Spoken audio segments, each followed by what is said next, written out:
101.7 NEAT 100.9. Yawa Ship House, Akan Junction, Accra. Hello, 101.5 FM, Kumasi Edu, Momadishe, Yamamunya Ajo. And you may your mind Ghana near Mahood also in some Akan Yade Ebremui. Kasieboy, 5 radio stations, I hold also Ghana ne Amanone. And Yade ato peacefmonline.com. Peacefmonline.com. Kasiabo awoti ewo Peace 104.3 FM. Yeah, live on Facebook. Peace 104.3 FM. Peace 104.3 FM. And YouTube also. Yeah, live ewo Despite Media. Despite Media. And you may and somebody has in Korea, Debra Monet of a bomono. And I came very man penny was so of Nemo was say, Ebay man penny. Man penny another Danko Fado. Echo a job on Asibi. Man Penyabe de His Excellency Dr. Alhaji Muhammadu Baumia, Edin Penifua, Wamababe, Ghana Veterans Administration. That argument, yes, when Ama Womesai. This government is determined to ensure that VAG is managed in line with best practices that will yield results to the benefit of all military veterans. Now, so far, one and you money, I don't say one some so. Honorable Francis Asenso Watch. I did say one more baby, I now know I am ra. As you from a jump and to do better for our Muslim.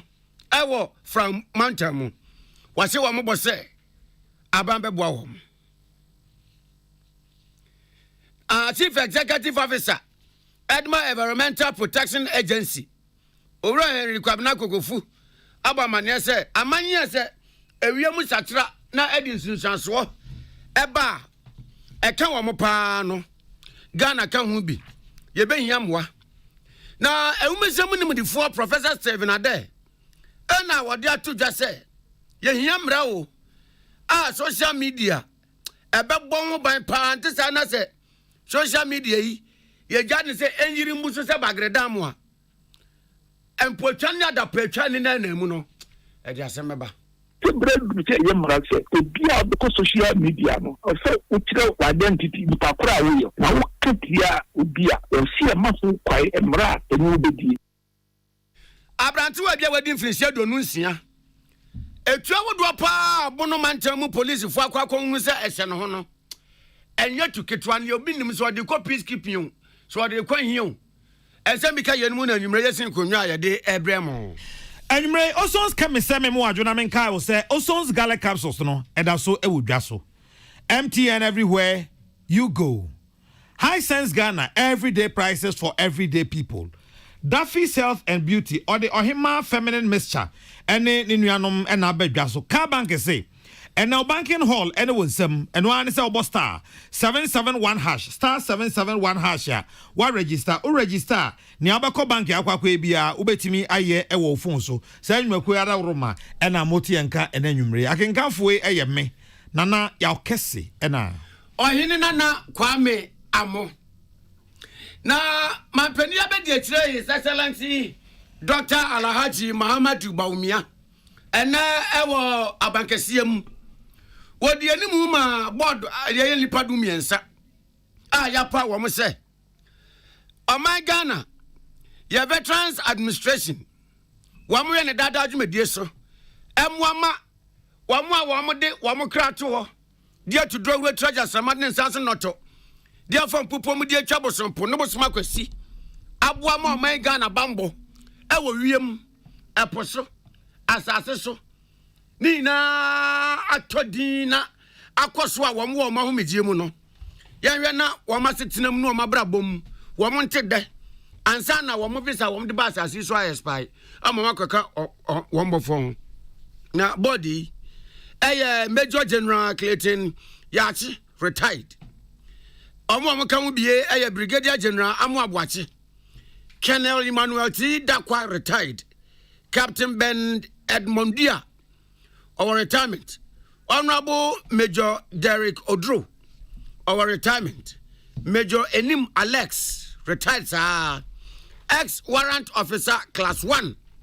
Quarantine Samuel Smart.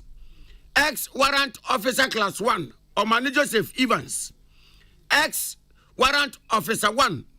Dozie Kwesi Gili, ex warrant officer 1 Daniel Kwatin, and afe Honorable Cecilia Amwa, and Ebio Ghana Armed Forces, any Ministry of Employment and Social Welfare, and Musifo.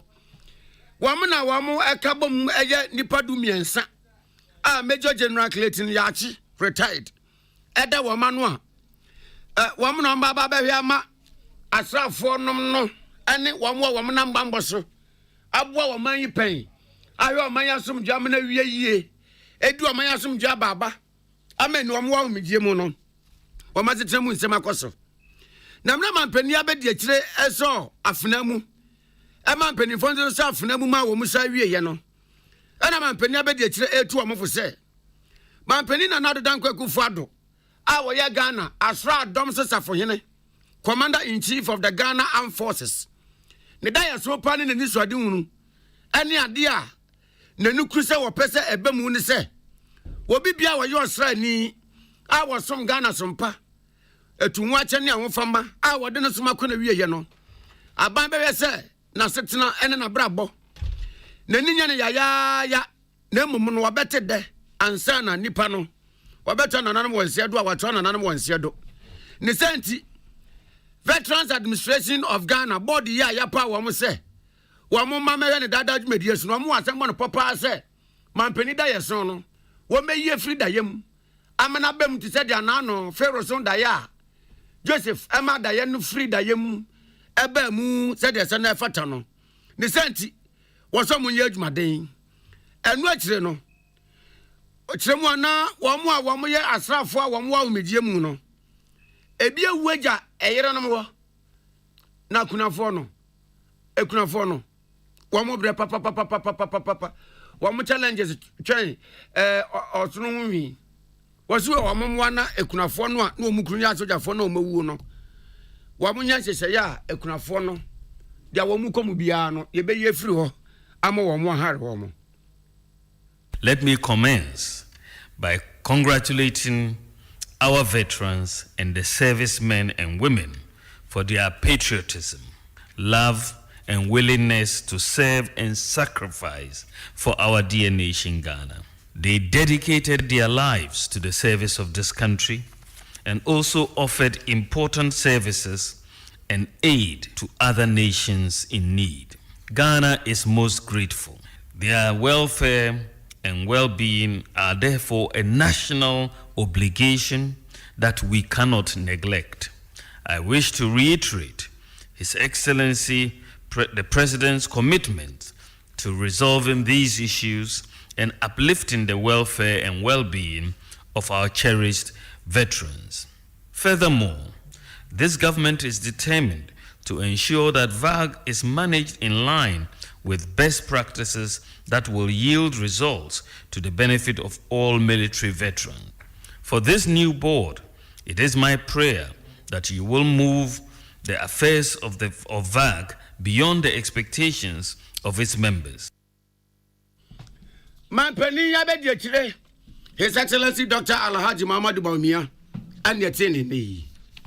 Na ena kever foye ni se wo mato aba eyi omampani na mampani no ene no omdi ni se akonya kase so nti Ghana mampani oto nsa frɛ no odnani monyam akwa akiri na nsa no obekokra no na abofodom efri guba eno mampani abedi achi Alhaji Dr. Muhammadu Bawumia ahye akwa no na ebra sa nkitaudie ko so nyina na enuaba na brentri ya woto enkra efri abankasiem ewo ehonom beposo majoy Wera yo boy nkomo medasi ansa na Ghana mampani ebetu na nine every Ghana edina ni achemu Cape no edi kan ye mampani abedi se Dr. Muhammadu Bawumia ebusua edi kan ba Ghana mampani na ase omo nanti se nyina ne se mampugu man hene e na asomo mo se omumbra no mameda Ghana mampani ase enam asem kati ayeto wo mo ye mampani abedi se ma mi fi mu no Ghana mampani jani oye nyina babeta wo mati e mo muti o mo defie no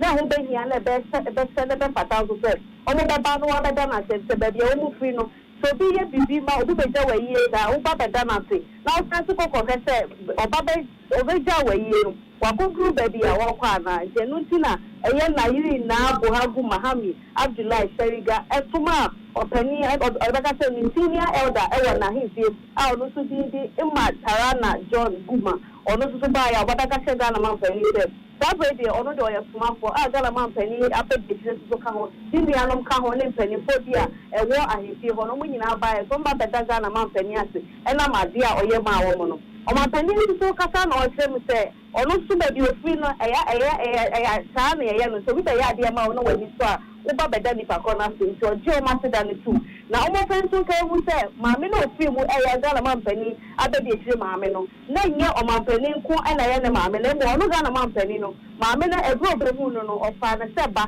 ẹna ọno nso so ne kyerẹ yie sẹ na bibi sẹ yasọ ọmọ a na ẹbẹ sẹ bá kata sẹ ọbẹba ẹni sẹ wọn abẹgya ọmọ na ọmọ ọmọ ati ase nso sẹ bibi a nso ẹkọ n'ani agye so sẹ saa break ọmọ a na ọmọ nso ẹyie no ẹyẹ ọmọpẹni ẹbẹbi ese ne nua pẹni a ọka ntribute na ọwọ so ne adeɛ nyinaa no onim sɛ onyame akyerɛ ɔmo nyinaa rɛ ama saa bere obiara akɔ ɛyɛ ne n'adwuma obiara akɔ n'adwuma so a ɔyɛ n'adwuma nti Ghana mampɛni na ne de esi yɛ sɛ ɔmo kɔ a ɔmo ka nkyɛn na yiri sɛ ɔgye ɔmo so na ɔno nso afɔ aseda a ɔde brɛ no ɔmo firi hɔ ɛna guba mpanyinfoɔ ɛyɛ abasobɔde adwumadi a ɛkan no na ɛkɔ so ɛwɔ amanɔne obi bɛka sɛ UK no ɔmo nso baa Ghana mampɛni na so ɔmo n'asese nso so ne sɛ saa bere deɛ afi guba no ɛnyɛ adeɛ a ɔmo yɛ na amanɔne na adeɛ a ɔmo de ba Ghana ha se na ɔmo yɛ no ɛnɛ die yi a ɛwɔ Ghana nkrankom ha se na ɛho bɛnyia sɛ ɔmo aba bɛdi dwuma no wɔ ha no na ɔmo bɛba Ghana mampɛni na so na ɔbɛgye ne nsɛm tumi ansa na ɔmo akɔ akɔhwɛ dwumadie no ase dɛntaa ɛna di mpanyinfoɔ ne mbaeɛ a ɔmo ne ɔmo baeɛ no bi na yɛ UK for parliament nipa 9 ɛna na ɛwɔ ɛna ɔmo bɛka sɛ investors nso so ebi di ekyire baeɛ a ɔmo nyinaa baa Ghana mampɛni na so ɔmampɛni ne ɔmo kasa na ɔka sɛ dantaa ɛyɛ adwuma so paa ɛde ma Ghana man wohwɛ sɛneɛ ɔyɛ ne dwumadie ɛtwe nkɔfoɔ ba Ghana ha sɛ wohwɛ year of return na nipa a otumi twe baeɛ ata the year of return no so dwumadi a ɔmo di nyinaa sɛnɛ dantaa ɛbɔ ne ho mmɔden no ɛyɛ adeɛ a ababaawa no ɛyɛ nneɛma bebree ɛde ma Ghana no ɔbɔ n'aba so na onim sɛ dwumadi a ɔmo ba abɛdi a afei deɛ no ɔmo yɛ ne sɛ ɔmo hyɛ yɛ maame yɛ asanto animonyam ɛyɛ mfie ɔha owu yɛ n'akyi no nso ɛyɛ adeɛ a ɛsɛ fata paa efisɛ yɛ asanto nso bɛyɛ bi ɛde ma ɔman sɛ nnɛ dantaa ɛsɛ wafa si ne ho nso ɔbɛhyɛ maame no animonyam a na yɛ ade papa na ɛyɛ ahomete sɛ nnɛ bɛyi osu kwan ɛde akɔ Cape Verde na nso ɔno ankasa ne ho kani first lady boka ko jira na nemu ayo bibia wo dwumadi na ase fefefe nti ansa na Ghana mampani be ko lo we ni nyuma mienu a o mampani ye na ansa ma de ma no beti no ye tie Ghana mampani ebra na oni guba empani fo no etwetwe nkomo. This is one of the most famous women of Ghanaian history. Her role in resistance to British rule is legendary. She died a long, long way away from here as a captive of the British in the Seychelles. And it's very, very appropriate that in this centenary year, she's being honored. And it's something that as government we should have done, but you've done it for us. So I have to express my gratitude to you for that. It's a big undertaking and it's a very worthwhile one. Very happy about it. And hopefully out of it we'll get especially the inspiration for the young women of today, that there's every reason to be, the word you use is resilient.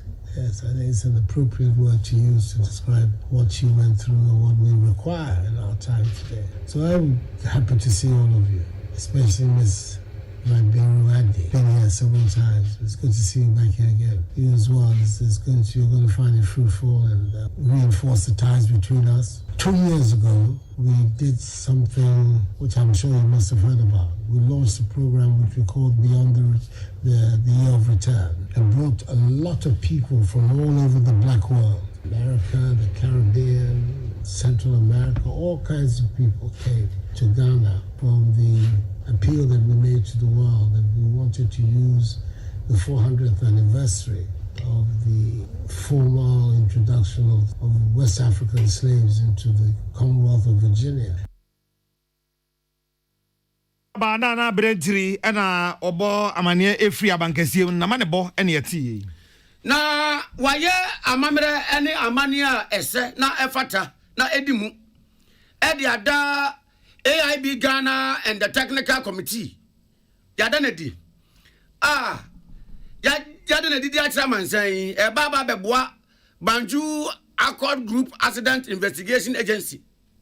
Na abwa ama sebi yo ewiemhyɛn akwantuo mu ha woni amane titro ne akwanhyia yɛtumia yɛ mu hwehwɛmu sɛ de sɛ na fata na de asasa yɛyɛ entote a wɔse yɛyɛ na yɛde si ewiemhyɛn akwantuo mu ha woni amane emu akwanhyia emu akotoroka yɛde esi ano no wada ne di na ɛwɔ saa dwumede yɛse na Deputy Minister for Transport Honorable Frederick Obin Adom wakasa no oba mane se wo pe e kwan trodo a eya ho hare kwan tumi ma obi free wo ma bi so ko oman foforo so entempa contemporantem special no traffic no go slow eye wiem hyen ene na e bi na se obi free te se akra se kokumase a sima be ye aduana num no odu card ya ebia dohiri nsia na anum abobo ya na pragia de na yese udi be 2 days na nyo se ene na akwakọ nya se ewiemhyɛn eye akwantu train ne pa boama yetumi firi o ma bi kɔ o ma foforo so ho hare so de a ene na wo se enwo ha no amane nyina no ye pele nu agubere se de se ne fatana ama obi kɔtena plan mu akɔwie mu a ne yebu nkɔhye nyina mbobɔ ama ne nsuna nkogu gyam wose aban esinani so na aban ahyebɔ se Banjul Accord Group Accident Investigation Agency International Civil Aviation Organization ena edina baba ewo ano ebo ano ama ekuo yi etumi ahyehyem de na ma ewiem hyen akwantu akwanhyia ba ha ben ne wom wo ma wedare wom wose sa nwumekwa yi mienu aban ayese wo beboa wo mo na nya afi na aban kra ayese wo beboa wo mo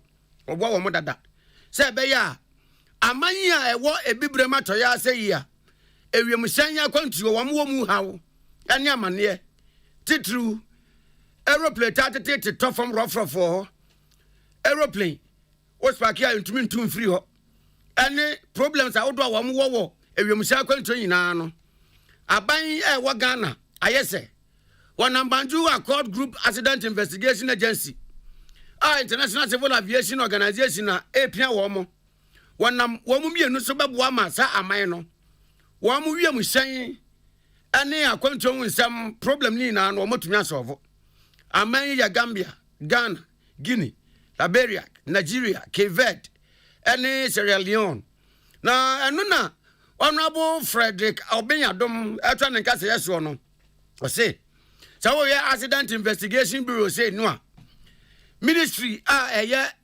Ministry of Transport any aviation na ye collabo e dia ba e ba beboa ama se BBC ya akwansia esi e wo ye wiem hyangina bia aeroplane bi betu problem abam te se dia na no kelem die yi ano ma bi kwose mu na ntumi ntui yentumi se na e bola beda na searching police ana kwankwa do bi ni na no ye o madwuma wo mo behwe aya ma ewiem hyan kwantuo aya asomdue na obi amon so akwakofu aeroplane.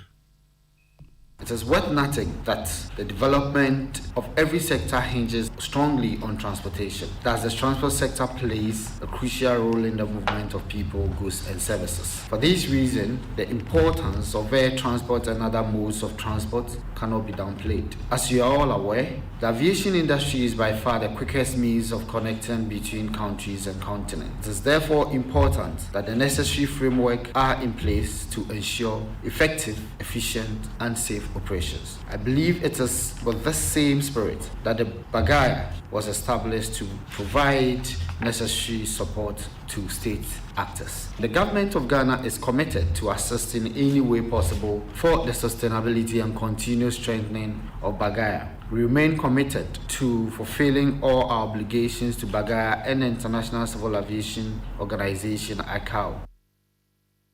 Nipa yateni in Kenya Deputy Minister for Transport Honorable Frederick Obin Adom eno ache wodwumede na se na commissioner awada Banjul Accord Group Accident Investigation Agency ano engineer Charles Irekefe ehue wonso kasa ye na ninsem nene Bagaya has always and will always be interested in strengthening this alliance we have forged together in the sub-region, and we look forward to doing more to ensure safer skies, bereft of accidents and incidents reduced to the barest minimum. One of the key issues we have scheduled for discussion is how to sustain Bagaya and ensure that the regional accident investigation is not lacking in resources in terms of human and financial to carry out its responsibility, meaning that funding these organizations is important. In truth, every kind of support we need to grow this organization and make sure the benefits accruable go round to all the sub-region is dedicated by funding, obligations, and commitment for all. Of late, we have assisted Ghana, Sierra Leone in establishing its own independent accident investigation organizations, and we have just come out from Liberia with an agreement to do same for the nation to put their aviation on the global perspective. Absafoni Petin in Kenya Commissioner Edma Banjula Court Group Accident Investigation Agency, Engineer Charles Irekefe Ehui. Enwumasiam obinfo Stephen Adai echrese ese ye Ghana emra fufuro bi ya ebehwe social media ho sanse papa hwekwa bia sori na onya data 1 CD 2 CD bia na 50 pesos bi kotana social media sabi mfreni mansem obeka e de akire pani no wote kra na ase afem eno na Professor Stephen Adai kan say ono na dwene mu de ebra soso oman no ye twa eni hwe ono ye mra soronko bi e de ebo saa de no ba nyesa ba bia ye kono ehu pa o chechem kire ye nua William gain to na mtidi se ebrasho se saadi ye di ho dwuma na mo nyina mo bo me di ho dwuma se ye mmekwai e me nipa entity so called social media yet na o me say machi wo down mum yes ye mra sa me se bra du se ye mra se obi a be ko social media no o se o kire identity nipa kora wo yo na wo katia obi a o si e maso kwai mra enu obedi esi e ba se de o di obi atema ebedi na awotwe bebi edi mra na atwe waso a eno yanka se freedom of speech no eni ho no so bia timi kana bi na mum yenya ni se me no nya dwen a o se mi twatro to so mi di watem maybe ka obusu nyina eno de yensia no a o mai enkoye ni na Professor Stephen Adai say nipa bebre wo man mu anko mbetimi ade omano ato oman nchichiriem nanso osuro so okokan ye be som ya no agunu so ena de yakora ne se social media ya ye ka ho asemi nipa no kra wote wo no a wodi atem no ne brofo kra odi atem ne nsa anye brofo papa wo twa brofo troka na unya adaje na se nipa yi ma menko hwe ni profile na menhwe nipa kra wo ye na ohunu a sabi mpanfo mo ni mo nipa mu ntoso bi pa o enso na titire bi a wabɔ ne bra aya de pam o mananya ho mfaso sa papa hwekwa yi o ti Facebook so ene de aka no so a obekukuru sa nipa ya ama sa nyansafo ni nyine ne o makoma no atum se o man ne begu enwu sa de no e mo my Ghana entumpon enu ntino ama o mai mu ya hwe ya eno ma beko boni the corruption say the corruption you say can be a friend to ma the corruption we NDC and as MPP ni enya ya ka afam and so say ni say sa kata se de poye e ku mo mai say unemployment sa bro na ka badwuma eni wo ma ye ni bia and so bia e ko mu no ta say mo nya mi enhwe e no ma no bia e ko ni kakra na bani na mi ti say e brash say sa di ye di hu dwuma amun nyina mo bo me di hu dwuma say ye mmekwai e me nipa entity so called social media yet mum yes e yemra bia be ko social media no so o kire identity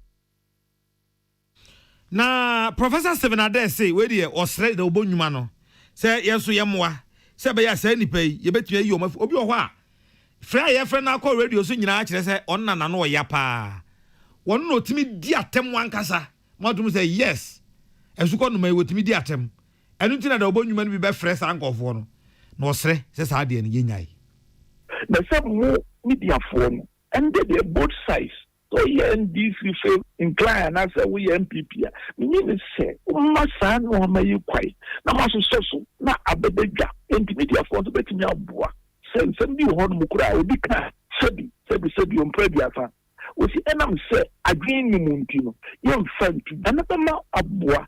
Now we are not going to say communism we are gaji obi yeah utimi ko adwen dem ade a wontumi nyina bonten ka no wontumi ko bo agu so ankaka na mfa ho ni yenyina yehia abu no yenyina yehia radio fo dem mum o si yema bodi be ka say decency fedie kakra bi ebamu ne yemi sa obenye nipa badwumafo ama o makasa. Professor Stephen Adai wane yenua William Gentu ena twetwe nkomo yi na community mining no wada biedi ewo Atakwansoye municipality na emra wa moda na die no na Deputy Minister of Lands and Natural Resources Honorable George Mrekuduka wo kwesi ministry na namu ene abanya namu akasa wodwumede na se na ensema wodi ti odwa ene se Ghana ho ope aban a echiri asase mu agudi atu a enye NPP aban Ghana sa wo pa aban a nani nye ho se nkrofo betu asase mu agudi a enye NPP aban epe se Ghana fo a wom nam mmra ene nsese ye ne ntotoye ene kwan a yetwa to se obi mfa so nto asase mu agudi no wo mefa so etu no kama na no okyeremu se aban yi ba ya wo hwe ye se dabi asase mu agudi a yetu no ebi mu aye se Nicodemus ayanwa se menikromfo afakoti kwan etu no tubone amebekwa akwa ase no na yensuwa esese ensu na nka ni kroje makro tumi hwe ni mu oba bi kra ye makeup na onya hwehwe a otumi kogire nsu no etumi hwe nsu ni mu ye makeup kra ma ne yeye sensu na nei aye poto a wode ma akokọ kra num se wonum hwe nakunu a wonom ekwa wi ase na yensa ase so se ya na esese titru ne yakwaye ya dane Sahara desert kwaye bretuo ya dane Sahara desert se asase kwawe so ena nam so ma ban ye se dabi STOP stop obi a wotu asase magudie bi anyaye kwapim se ye be ye nsese ye ne yie na ya we se obi a wode pickers babo from se ekim edi sofia san hwia se wotu asase magudie no na waje atuma ma ban no so ma ne kwan na ose aban se ase ni pa bebre ante aban na se no amankrofo adwuma bo wo mo ebi sa no adwuma na abo wo mo no ebi so no aduane abo wo mo na ma nkrofo bo aban no so jetire eno se papa so paso pa ma so enye nanum do na mom ni ye yontra aban de do wo pene se so obi abetu asase mu agudu a won fa kwan paso on fa se ye trodo so na weru kra ba ye ya nkrofo sa ai na nkrofo no aduane abo wo mo no eno kan bi na aban de community mining ya ba ebe boa ma o de ozu o talent a o de ba wi ase ane se u betu asase mu agudie ko community mining asise ye wo di so ye yuochi ya do ye nsem na France ye ne so na kotu ye enamra wo kasa no se wo mu a nyamya da roma wo menya license a wo mu di to asase mu agudie nam community mining kwanso no wo sere wo mu ada asise ye ne ntoto ya wo mu ni mperimfo ye ya wo mu gitu mu ansana ye ma wo mo concession no emomu nyi sese na kwa na mum wo mu ni so emomu nto no pa hwi Honorable George Mrekuduka as part of alternative livelihood and employment program or that about which one fa ranting and Kesia CCA why your mind and why you responsible CCA so if abandoned the free machine or sound the aba or that bobo ma ranting so walk no kunya all now was all no poya what about machine do no so use to do money biara about how he assassin no how ye health in fiso so ma ya ye bio nye de and ya launch the small scale and community mining operational manual the operational manual your book wa ono no bohwe mo guide o sepeda your community mining na community dia do nya kore na ohwe do no do go dam community mining sande kwana ba be community mining ni nyina wo se ye ba o concession do ye hu there the first aid center or ye hu there administration block. Honorable George Mrekuduka, Deputy Minister of Lands and Natural Resources. Nanu si ye no Steven Yeboa. Or your commodity manager de ma Akan community mining. Wabana baso mabani emomo. Sabana ya die. Sentia wabana sono. Ninche muni. And they say social mining small scale mining and they how be brava. Now small scale mining in such a way say chemicals is good so mono and in some keke but so petilapia to say we are maybe petilapia now. That is say bia now so we give me be. It's a machine they aba say the bear a bit boa small scale miners no betima ye adwuma a brebe ni exposure to chemicals no ni nyina na so beti for chemicals na do so and chemicals keke ntutu na eba no a lot of asthma it is how they feel say obetimi aso ano na machine we e de nyema mensa na ebe mo ye adwuma ntentem e ma mo chi mo go we no na yi kra ye be 95% ana esa mo ejai the use of chemical ohunti the some use in new e de ye no ni nyina na so e tubetwa nipa ya tene kan yo rasta be yeboa commodity manager de ma Akun community mining ene Ghana soafo a wo hwe enwumasua so woni mama ni nyina kasai efa Ghana enwumasua eho na de oye ne se wo bodwa data ewo academic city ya eno eye ankrankransia pon ewo enkran ha sei na ebra dwumadie no ekoso no onimonyamfo yawo osei adutwum wono ena ye Ghana soafo a ohwe enwumasua so okasai e kire wo man no ba bia epese ye de wo man no enwumasua ekro na honorable Dr. Osei adutwum asem ne se wiase nyina dan nani ahwe science abodemu nyansape afa engineering ena mathematics and kontabuo and technology eho ena wiase nyina dan nani ahwe watwe netia afra STEM education na Ghana nye na dwen so obeka akire enhyehyɛ ne se Ghana akarikari nani ahu se etoto enema yi a sɛne susu dua da wo sɛ nkoman bia no wɔn mo asua de efa STEM yi ho science technology engineering and mathematics ho enye wɔn ekɔ school no ankyemu aduosia na wɔn a aka wɔn ankyemu aduanan no nyɛ courses so aka no yebetumi aduru ho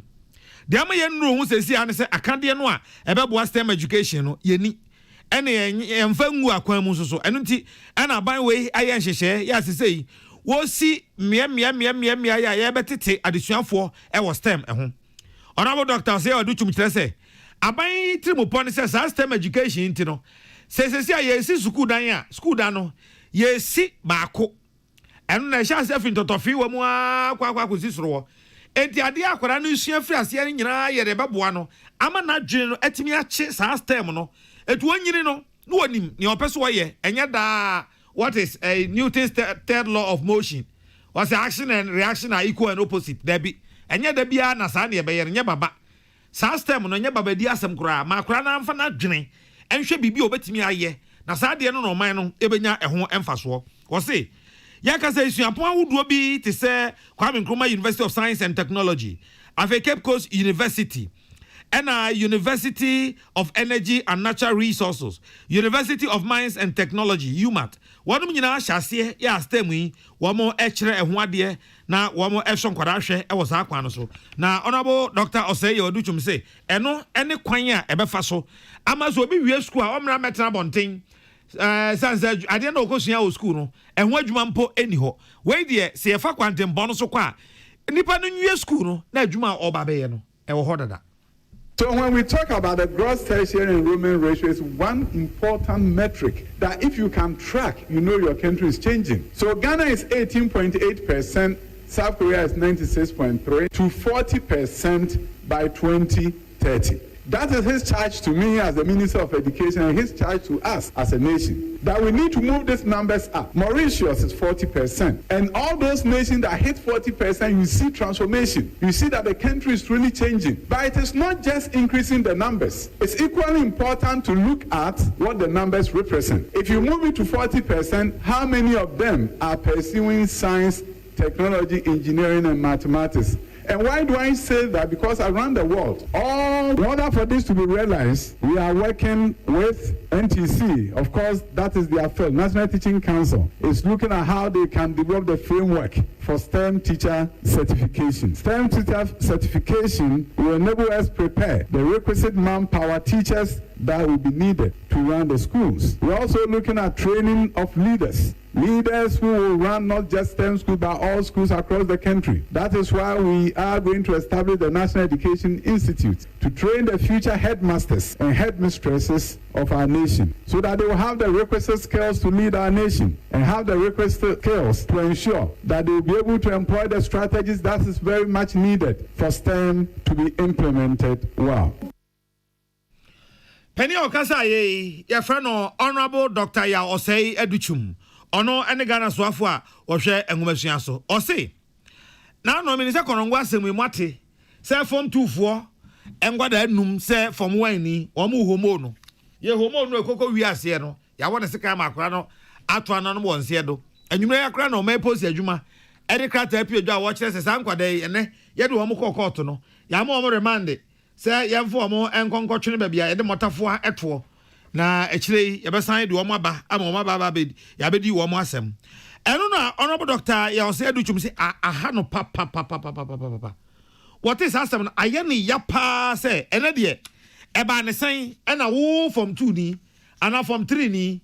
Young Gabia fair could be over school babishiadi. Cabajin and Nikra, I'm an Niaka Skumono. One affair the Uber Homono. Na, or Befasa Quenya. Na wama yenua na ohwe ne nkwa no na busuafo nyina ahyede na ohwe omo boss asem na so ye na ntana so da ombehwe ama tentere ne aye adwuma. Homoing is a relic of the past and it has no space in this century. Students go to school and when they are new to the school and you happen to be in Form 2 or Form 3, you should be his keeper. We have to understand that we are each our brother's keeper and not our brother's oppressor. We need to make sure Form 1 students are welcome into our schools and they are not oppressed by those who have been there for 2 years or 3 years. That homoing should not be allowed to continue in our schools. Some have been named by their own kind. People who are supposed to be their friends begin to oppress them. And that environment does not allow our schools to really go for the optimum in terms of performance. Because when children are afraid every day, how can they learn and how can they achieve? So my heart goes out to the family, and we are going to do everything together with the law enforcement agencies that even though we've lost a great person, a great son, justice will be done. So we want to serve this notice to all students that when you see the young one coming to your school, you are to create a welcoming environment for them and not an environment of oppression. Honorable Dr. Ya Osei Educhum Nasasemi. Ena ome post ya juma edikrat epi edwa nwumre ya omasam ne te emrantu anumu a yesusu se womo ena edi saboni Emmanuel Osefrimpon ya tafe no Tupac akwasi amu akakari ya friend no Demon Kwame Afrani Senior Kwame Afrani Junior ena Obedeje se ye do makwa akogina court se womo ena nam wonsa so ama school ni abofra baako ahwe ne nkwa na odonko kopie district court ene bra odom koko PSA district court no temuafo ya wote adwam he worship Ra Joyce Bamfo HSA animanimu ya so boy de ato wo so no ne se wonmo aboa ama ewudi akoso abetment of murder ena afei wo ma san di ewuo na esan se sangofo nyina wo mo ye motafo ntino yese yamfo wo mo korema na bosumi ne da to so dun da se ne yensanfo wo mo emra tie do mo kɔ akwakɔtwene ba bi a ye de emotafo etwene mu no na everything Reverend na sa kitchen knife na hye no no nya wen Reverend say ebetimi abata on say okɔ secondary school a ocho boss na wo niam ewu mu dɔso on say okɔ kra ye ma sekan ankasa kra ma odi biba send the kitchen knife e bi a esha ni chobosum me den ni say na wo ko homo obi a homo ya ye homo krofo yi ayadanko ma so de anom na ye press up kakra bi na second year so wo ko homo obi sese wa ote akola no ba ko din Dimo the guy name who SS2 who the Dimo no ko university dia ne obetra Dimo no woni bonsam kra akoye pe hey to this extent arrowsam I mean arrowsam and metiasam no mera what pa say obehwe wo ba obewo ahwe wo ba atete akwala no kakra homache oyare say when your temperature when you ha na maami fa ha no wasene ha no ahwe oba na kwa kodu SS1 ne frɛ wo free school anya say ya obenanya scholarship na ye bo amane wo ye bo amane sa akoda no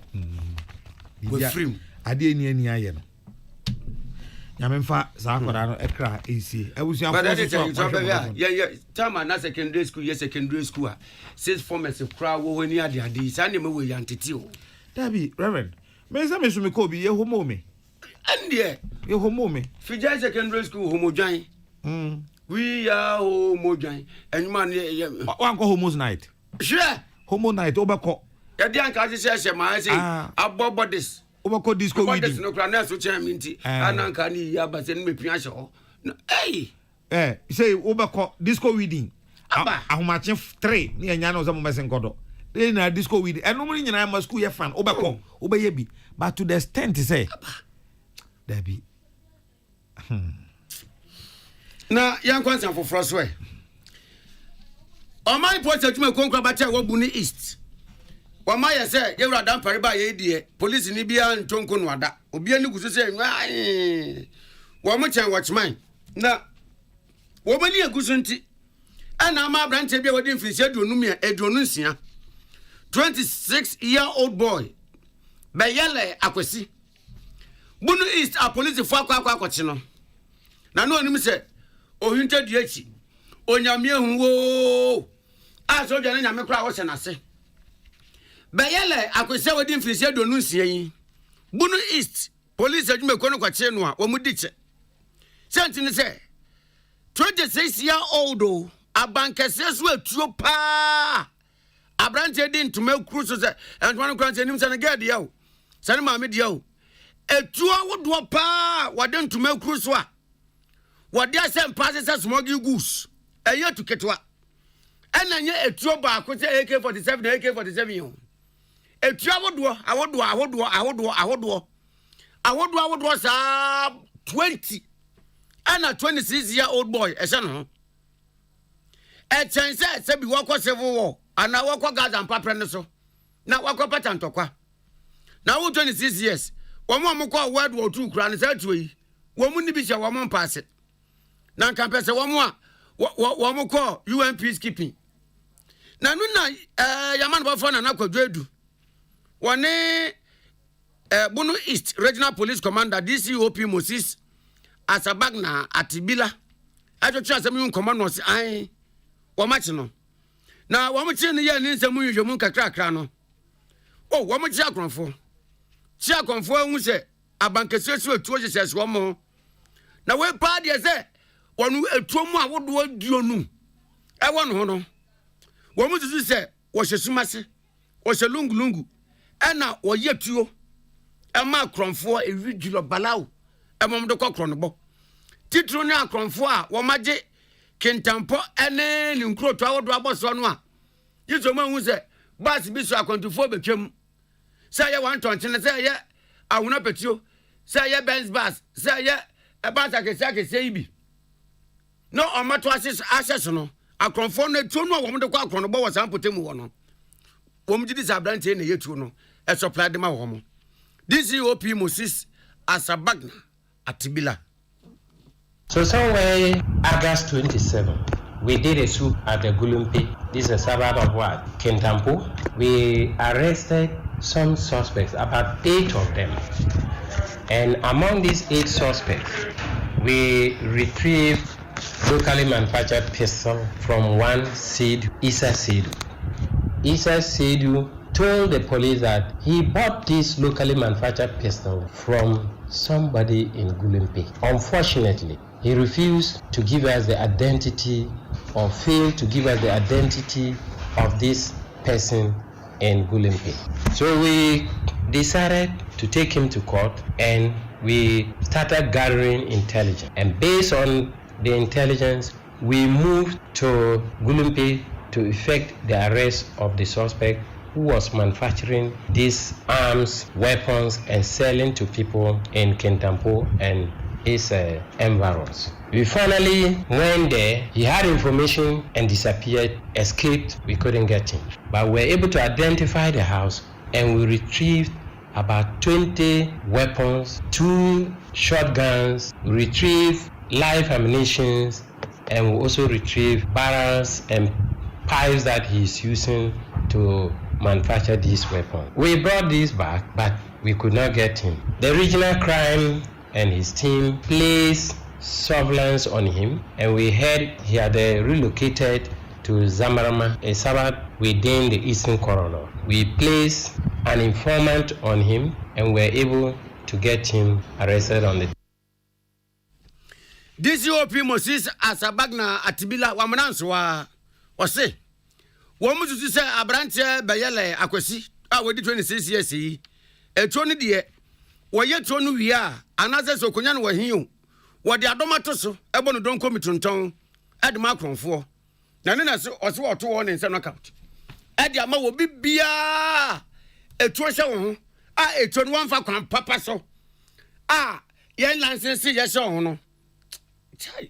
And I just touching it. And this our part is still a donation was a choa. Oh, Japanese foodie. What power for Tono Quashe, a Diasa Roboa, and Alpha Quashe, a bomb with a cussy, and Alpha Ura Poisse, set my water, or Metro Barbecue. You can see the weapons and the materials that he's using to manufacture these weapons and sell to people within the area who use these weapons to what? To rob people on that long stretch up to Pipi. We believe that he has sold a lot to some people and they are using these weapons. But these weapons that we have retrieved, we are putting before court this morning. That we are all out in this region to get these people out of the system. Look at the weapons that you have seen. You can imagine what will happen to people within this region if all these weapons are sold out to people who call themselves armed robbers and will be terrorizing the people within this region. We want to make sure that people in this region are free to move about, are free to do their legitimate business, are free to move anywhere within the region at any time. And this is what we are all doing. As policemen, we are doing in this region to make sure that all these people who are doing this kind of business within the region, we get them arrested and we will destroy their business for them. Na kwakwa mu na DCOP Moses Atibila. Oda de sadia eto o mamuni na anim. Titru ni adesia ewo Bono East. Ana afi de urubonyu mekwa wodo nyina se. Sede se biaburu no fo hia bodies na antiangu na mumetumi agina so no. Sa na police adwuma kwanso krabata wo Bono East. Ehia wo momo papa na wo mudwede na anyinsem na mom agina so ma se don pese mo bo Akra ne japade mo ban no atumi awieye se je se na fata na nipa bono fo wo mtetete potemu no ya do wo mo se nwura. We are not going to joke as far as fighting crime is concerned, and we want you to collaborate with us because you are partners in this business. Fighting crime is not the sole responsibility of what? The police alone, because we need you, the media men. We need those who will give us information so that we can fight crime together in this region. It's a work that we have to collaborate with each other, and we will not leave you out and do it alone. We need you seriously. And that is why we always say that we want to partner with the media so that we can fight crime. It should not just be Bono East region alone. Any part of this country, we need the media to assist us to do our work as far as fighting crime is concerned. Nipayatene in Kenya ya DCOP Moses Asabagna Atibila. Waya Bono East, manta mu post dom so sahene. Nana Kodwedu, and a day Amanboy brain from Techiman. Peace FM anwumre no nsia kasebo na waso egusu awutie baabi a yedre yede madwen kyerɛ fa edikan na eto amoso na epamcho mo a na no mo besa live wa ha nyina sɛ mo call 21st clinic na mo baba bada Peace FM news ase no mpamcho yeni aseda kra mo ntine ye wo ho ohun eti sɛ ye hu ade pasa no ne yanka nkyerɛ mo a na kyerɛ sɛ ye kra no mo hu a mo de ato ye nso sɛ bibia ye papa bia ye ne enkohwe emebo mamane no na ya ni no kra mfa mamo tio de ma unu anu bi ba ha be di adanse ne se ye wo yaw bi ya na no hyepa etimi wo wankasa efru sisi achi saa kokan nantri ye fe no sciatica pajo me se kan sen sciatica sciatica na sa sciatica ye ka ho asemu yi eba awurade eche de obi nkwe aba no uda ho ba bi e nan na ya sabia ba ko pe na Ghana say waji din se sa sciatica yare no otimi sa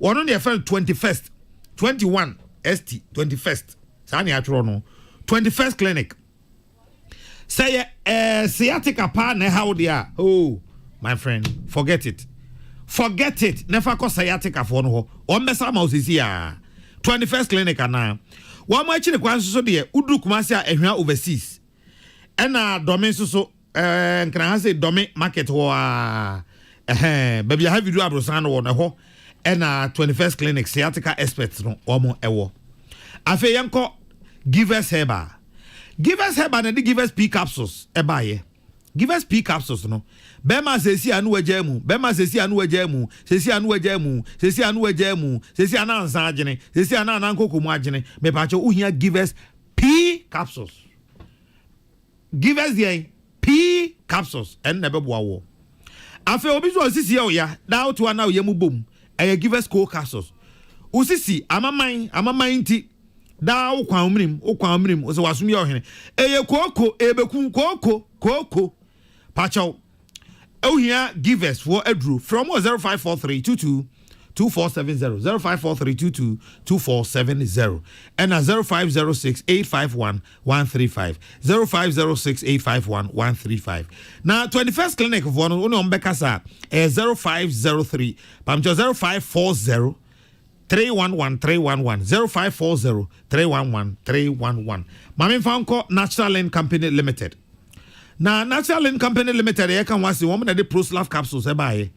Obi o ho a ne nanye ne deda isan say anajo ba ko begu nsuo be mpredu ansa na de ache. Na me pa cha oti ProSlav enka nei mensa ho nko isan say enen kwagesem ne de bre wo no. ProSlav capsules no eno ene betwa saa Johnson no so afri ho ede amawo afi obi so akakra bia no wabre kakra bia na tie oya ya o se masoro bi eno ade bekum nyankopon amfa soro bi anka ho wo be fa na saa so ha mesrew wo so uhia edura efa na cell strength capsules meku ada roma amanfo adwen kire de di kan ni and you are making kind of can every Facebook Peace 104.3 FM na DJ Omale anyway you see the frigoso Honorable Yaweduchum, Education Minister. There's a brobe kotoja na wayan waya dia papa. What's abasubo? Na Kofi Same, JB, Edifri Becheme Makrum. Yora IGP. France Noir. Ya dema no. Eye.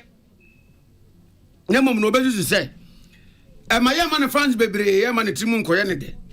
Edmane de wa ya papa emom ne se ya wo mwa bia ya mfanta na ti na ya mwa no se de be ya no dwumedie no obetumi edi ne fine na ewie se de se na fata na akronfo na ewudufo ne mamboyfo no wotu na nidi esi wo mso no weyiwomu ine from animu na asomdwa aba na kwa mo abo aten wodi free ablekuma central and also Peace News maya de na san kwada 5 no a wo munyonko school ni enam wo monsa so atwa nanan won sie do no ya twa maso aso kyene munya den na ya hweso fama afoforo o se ka ono nko ade anka sa homos night ne homo no ye twa so na bebo apa akismi di frese wi be kwai NPP ene aban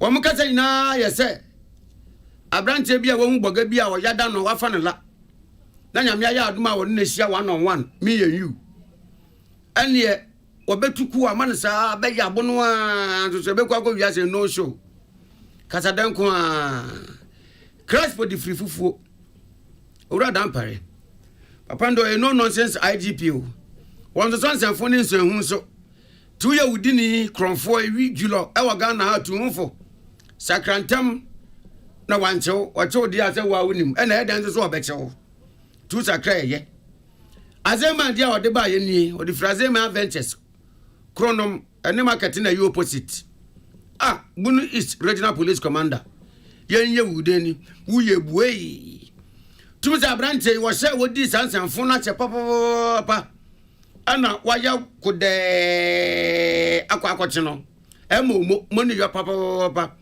now 26 years now uye tuwe and you obedi 6 years and 50 years it rubber your bomb na akwesiye du jemfi I still odumase in fact LPP ene mampeni na nado dan kwaku fuado digitalization se ye no awomo de aba no ene Ghana automotive industry no eno na bebo ama Ghana akonkan esan se ba na nsenya no enyuma pa ama Ghana fo nya no enye nyuma ketwa fantastic Wilberforce the free station asawenso omo kase ya tutufu emu me me antitira won so bo mfa mbo aban no we bisa se je mfa nkobo hwan biem hwan ne mfa so bo no nkobo no DJ Omale kan DJ Omale die no Dr. Baba Zamo Master Planner Junior Kentampo Bunu East Police Commander why ni na what say what bresi die an Robert mo be kire wo mo papa woni obra pani Dr. George Kufu Dampare maka montuma agba anu die ane am Robert a wo mo Bunu East mu wasem no po won be bom wusi a che kusie a wo se mu mpa kasa I surrender mo surrender na mo ntomo ante sadia wo yo mu pe mu amu benya na ankuma faster dia me di wie atima yerebi e won no di free ban no say digitization and one control do as o magani afaswa corruption ye betine te e for where my drink said you can di free Facebook ye jina so agent Peace FM Ebra wo hu say ye ba no enya kokram no ya buto kra ni nimpa se ni nru enna yaresa ho kade ye ntumi ntua na ho na wonam camel esane se adwene wo ho dwumadi ne so begye yen Aye ni jekese na yeni so da kan ye ho ne yenkuntia mofra sekokram ne yesese wo ya ne se upeto camel antiseptic liquid na yen so ye disika ne mu 10 pesos beta esan se ye dwen wo dwumadie no echi na ya boa abofra bi a owo kokram che 10 pesos na ma enidaso FDA age edwedie nkratoe yatum Peace FM Tune it in, turn it up, Peace FM and rip off the knobs. Omade she yamamu akwaba na yentu akase bono so empendu do no aya na awofo epe bibipa ama wo ma aye etu okarikari nani a bi ho awofo bi ohwa se obi eye lawyer se papa wodi lawyer ma ne ye fe pa ntene me baba ye wonyina me ma na ye lawyer obi oso otimi hwa se doctor fata papa yi me ma me baba me aye doctor obi so hwa was ye sister ni ho ofo Naomi ni ho djuadjo wonyina mema na Roman sister enti ofo na ti wono wode na adwuna bu de opese ne ba na ye wa bra o misa akwara no kura se wo hene na wonyina de na apese wo ye ana de na wani eje ho na do ba bia ya na eya ba ba ye da adwene e de amankwara ndo do san se e bia de na ofo kura mpo atwusu de ama no se no mpese wo ye no akwara no mpo nso ho da ye se ho e na opese wo de na brabo efa asem we na ye nua ba Patricia Stefa Fisher watmato no se obedom sukwa kwa akosi ase enti wone Ghana Psychological Association churchrofo pamucha wone kasamafo Public Relations Officer Ghana Psychological Association Mrs Joy Anima Debra atwetwe nkomo bisa se ekwa be na owofo ebetimi ne ba afaso adi nkomo na wahunu owofo na te akwada na se ahunu ni a akola no wonyina obeye anase eye owofo no mpokura na sede onu na djuma eni se wo be kire ne ba no nia wonyina a onya na say obi beye we choose a particular career and what are the first thing is say what interest ewo je obey nu na interest na che say na ni je fun say opeso or je work pa so opeso na enya openo nko a what say akwara no so owo ability ne na dwene ene ne time owo ni bibia betumi ama no ho kwan say ode beye sa ade no akwara bi wo kwa na ni je fun but oni high intelligence and answer the or the bay course. To say the officer obakoye lawyer, and answer okoye doctor, and now okoye pharmacist, and answer professional KC or your lecturer, and answer DB. And so ebia na jinim ewo form. Of kuno mane kokoya, ebia oko ye be repeat no kwem. Ebia ya repeat no ebi kwa wonya kokodro kwa meka nkyerɛw mpɛn bebree wɔ hɔ ya sisi obi a committee suicide efisɛ na ebi a course no ontumi anaasɛ ɛyɛ den ma no ɛno nti ɛma ahokyerɛ ɛba saa mmɔfra no so yɛfa ne sɛ obi akɔyɛ doctor wakɔyɛ surgeon na adwuma no de bia ɔbɛyɛ surgery ɔbɛkɔ akɔyɛ surgery oyo obi a otumi gyina mogya ano ana sɛ ontumi gyina mogya ano a ebire bia ɔbɛkɔ akɔyɛ adwuma no adeɛ na ɔyɛ no ɛyɛ ne tan ebi nso so a ɛnyɛ ne tan so a ɛyɛ ne hu ɛno nti no tan bia no na esuro bi hyɛ ne mu adwuma na wa choose sɛ ɔyɛ no de bia wɔsɔ ɔyɛ saa adeɛ nanso so efan sɛ osuro nti no tan bia na ehu ɛwɔ ne mu nti tan bia na wayɛ anxious because onim say ọchịna ọbẹkọ akọye de bia obi edikwa within a day or more than one to do na no so entumi nya perfect for the all year num because of a hona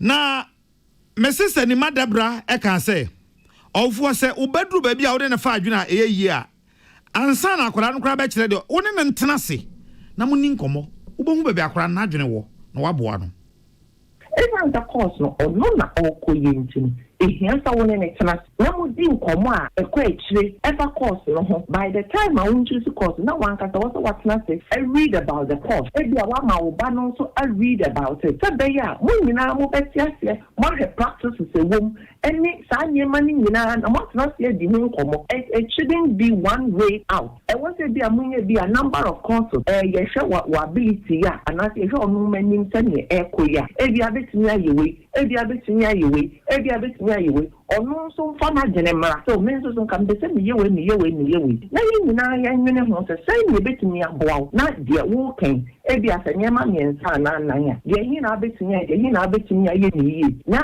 answer na you choose particular course na onkonkoye no that nko na ne result mai enti you choose so wie no answer na result so beba na result no actually say with those results this is what he or she can do na afei all ye ni nyina no so ye hia say ye encourage no ye bona baso ye hye nkwan na otumi ye ni ye this course no kwata ni say akoda wa ben kra no course bi ani ho a eye bete ta ama no ne krakra mu ora yire ni madabra aka kire awofo say aya ye mpe career emfa nhye ye manokon hwe oba no a wo se mba ne azikoduru we obe kuani da bia nya ne sa ye nya ne sa adwuma bia oba adisua ene na so odin betumi aye no so ordinary to form no ye ni yi a de ohwehwe free mu so obenya ska ananse na koma beto ne yemu no ne nsa beka enti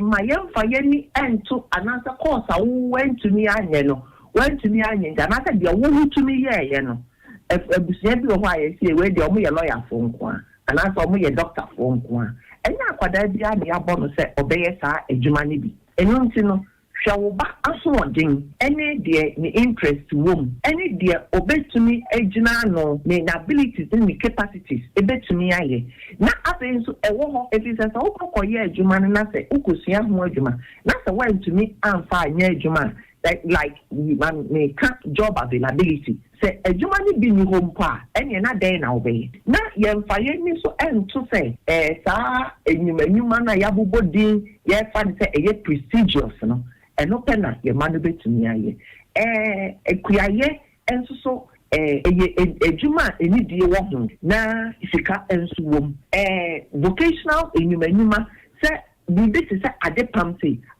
for omunetika pa akoda bi o wa no ye very creative ma encourage no na ontumi nya sa adwuma no na onye ni yie na onya emu sika eni mu anigye say carpentry ananse de nsa no adwuma bia abofra bi any Jamon. Yeah, encouraging them. Now, your basic dying, you have very good architectural work. They are obey carpentry, furniture, any a dance so bon.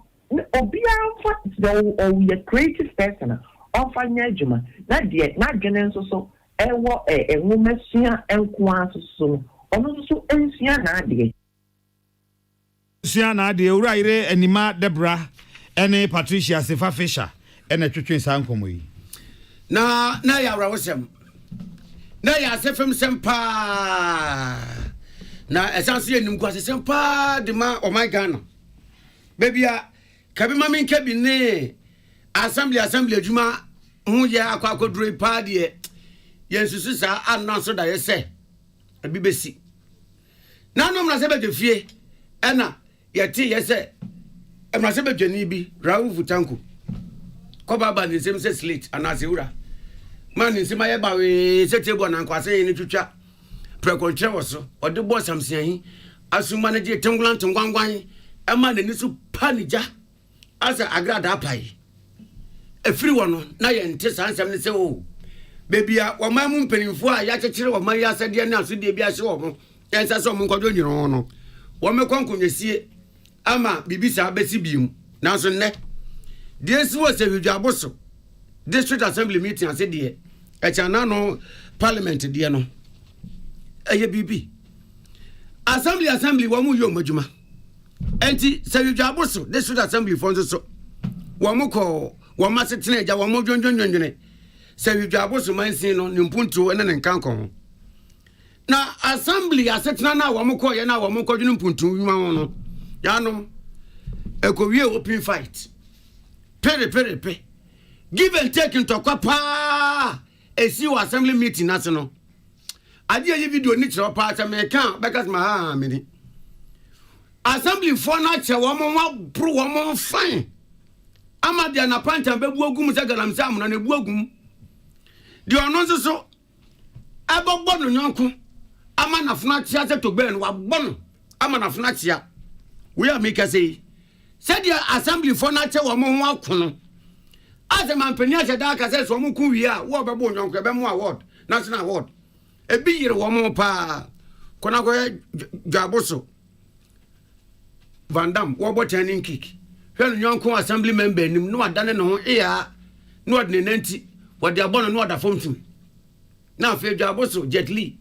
One is a talk on do Chinese Kakra with Mubono. What charge it? Bruce Lee for you now, bro. Now we are yes, I know. But calling it charge across, and as I said, we'll miss our bro. And as one would do, fear not say, one way and no. And one and so said to double one to show one. What's about depends into a moon to mean sort of cry every catesso. No Marco Juma. At the bottom, an assembly for 1 quadrant in Punto, one Marco Quabrum. Thereby, I say as a presiding member. Edu Blankson was say, Orago Fred Quabne Jaya Santia one year DC. A DC na fena man Penyaboni Dinia, Yanton Swaban on Wako Kokoti. Say Cross Assembly mine, will Jabasio. When no man Peniboni DC in Wakwam Assembly for Naton Swaba, Adinatum. Where ye DC. Presiding member Edu Blankson said, One not so ye DC. Won no crash or ye DC. And you can so better DC, Yakunano so. A friend was all ye DC. Already blanks and tears, say, ye frag of Frequabnejas and honorable say DC. And nona, a cofa, ye young Coniba ya. And to Casemi by ya, my brew, Mui. Could you precase? A courier say. Sahujaboso District Assembly Echo Asetna Omo Hwese Ombetimi Aginiama Bia to said about district no ebetimi afa ne ntuma pa afira na abra omugusu a omo ya meeting na pe na ye honorable Godfrey Kwabna Aje Asanti ebepie mu onom na abra presiding member Ekura Mike ode kasa se onyintum se eye honorable Godfrey Kwabna Aje Asanti DC e de ma manfo omo Sahujaboso District die ntia o kasa ne se kwan omo fa so a omoto abama no enya ade a ombegina tum oka sa pe na assembly member a ono free sahibonsai ebegye mic ni di free presiding member ni nsam ma ni pinche wo na temdi ekwaso ni blows enso enu achi amanfo hwe ma yeye to ye ma omoto a assembly meeting so tumi approve budget ya said the be omode be ye omumpuntu nyuma various communities ya sahigabo so district kwajo prekase ni debit fm amane bonasi brody na je no mutun so ye meeting no assembly for ni edin o e for say you abo so mansin mu de see ye assembly meeting asentokwa eni akire yi akukuduru a omunya he sanso tena se assembly edwuma no ade na kojo prekase e de abrey we yamane tew na yemfan sorry kasebo yi eso. Now, Cherry, and Radio and Television Personalities Awards, RTP Awards, Ekoso. Now, Ekoso, Ewo Enkranha say, Mervyn Peak Ambassador Hotel, ya Ewo Enkranha. Now, Ekoko Wias, not despite media, said a Munimiano. Asasa Makoma Quadumiansa. Now, Yeri Abasuboy Kra, Chesa Award Makumaku 23 Begumuno. Now, I asked them to just say, Yatu Faradix in who's a father. Mo fa le mo no ba komra na mo mesesa awards ni nyina emfanko enkogu despite media museum ho na ekowi ase no RTP personality HS afimu ni nyina radio ni television jumayeni a onya ni mo nyam na afuo mu nyina wo konkan si na obi a OKFM drive time host Dr. Abeku Agri Santana wo no enwo ye radio personality of the year. Afe nia aka enie ye per media group of the year the obo adwuma wono no wodi mu pa na afo ankasa kwatwa omo musa bu no a despite media group. TV station of the year United Television UTV. TV program of the year Adechensroma UTV. TV entertainment program of the year United Showbiz UTV. TV male newscaster of the year Eja Lagata. Eja Densu, Eja Bremu, Eja Penkwase, Eja Kwabena Asafache, UTV. TV News Program of the Year, UTV News. TV Current Affairs Program of the Year, Critical Issues, UTV. TV Female Presenter of the Year, Nanama McBrown, UTV. TV Local Series of the Year, Yanta, UTV. TV Cooking and Culinary Program of the Year, McBrown's Kitchen, UTV. Online Portal of the Year, peacefmonline.com.